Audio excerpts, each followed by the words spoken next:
पुराणों में कहा गया है, कलयुग में जब कलिराज का आतंक हद से आगे बढ़ जाएगा, तब कलयुग का अंत और एक नए युग की शुरुआत करने श्री विष्णु कल्कि का अवतार लेंगे।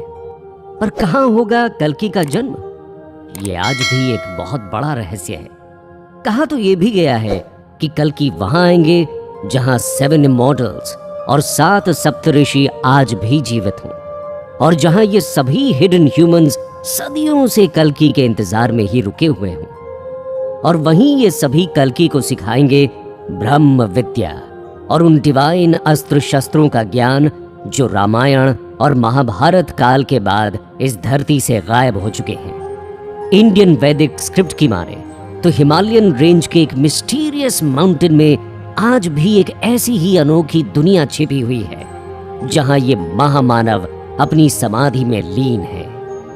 क्या आपको अंदाजा है कि हम हिमालय के किस माउंटेन की बात कर रहे हैं? हम बात कर रहे हैं कैलाश पर्वत की, एक ऐसे अनोखे माउंटेन की जहां वक्त भी अपनी रफ्तार कई गुना तेज कर देता है, जहां 3 डायमेंशन में महसूस होने वाली हमारी ये दुनिया एक 4थी डायमेंशन में एंटर कर जाती है, और वहां टाइम की डेफिनेशन ही बदल जाती है, जहां रेडार नेविगेशन सिस्टम काम नहीं करते।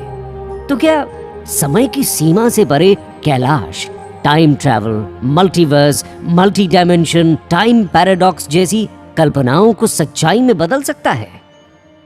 अगर हमारी कई बातों पर भरोसा न हो तो उनसे पूछिए जो कैलाश की यात्रा पर गए हो और जिन्होंने मानसरोवर में डुबकी लगाई हो। वही मानसरोवर झील जहां आसमान से तारे फरिश्तों की तरह डुबकी लगाने नीचे उतरते हैं और पलक झपकते ही बादलों में वापस छिप जाते हैं।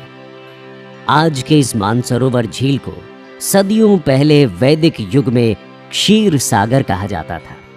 वही क्षीर सागर जहां विष्णु अपने शेष नाग पर बैठे इस संसार का पालन करते हैं।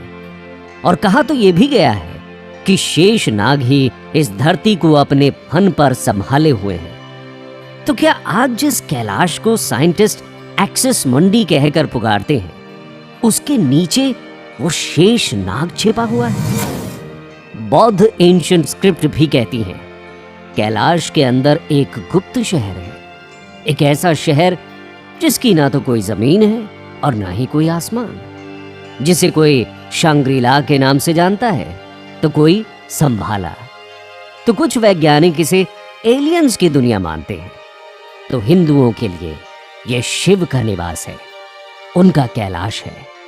कुछ लोगों के लिए यह धरती और स्वर्ग को जोड़ने का गुप्त दरवाजा भी है। फॉरेन साइंटिस्ट ने तो यहां तक कहा कि कैलाश पर ऊपर चढ़ते वक्त उन्होंने कुछ बहुत ही अकल्पनीय देखा।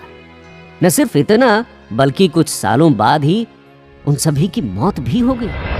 रूसी साइंटिस्ट ने यह तक कहा कि कैलाश एक पर्वत नहीं बल्कि ह्यूमन मेड पिरामिड है, बल्कि इस दुनिया का सबसे बड़ा पिरामिड है, और इन पिरामिड के अंदर से ही वो अजीब सी आवाजें सुनाई देती हैं। क्या है वैक्यूम पिरामिड का राज?